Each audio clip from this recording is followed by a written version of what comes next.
the president is not really, yung sabihin mo, abusado. It would not be a fair comment na ano. Hindi naman talaga masamang tao si Presidente Marcos. But I seldom mention the names of the other side of the fence. But dito wala kasi akong wala man tayong, there's no reason for us to be scared or oppression.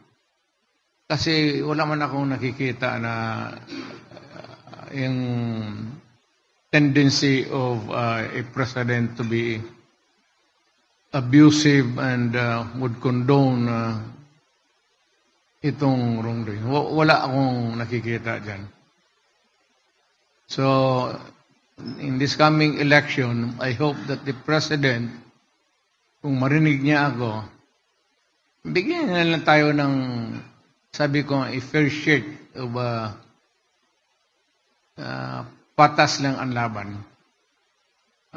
Wala lang, he will not allow, kagaya ko noon, nagprangka-prangka ako sa mga tayo, yung na huwag kayong pumasok sa takutan pati yung sa violence.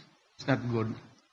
Let us keep democracy as was handed down to our parents. Yung i-preserve natin yung legacy na binigay nila sa atin.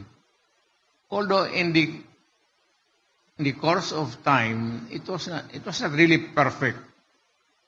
Pero we'll be able to maintain this kind of environment politically.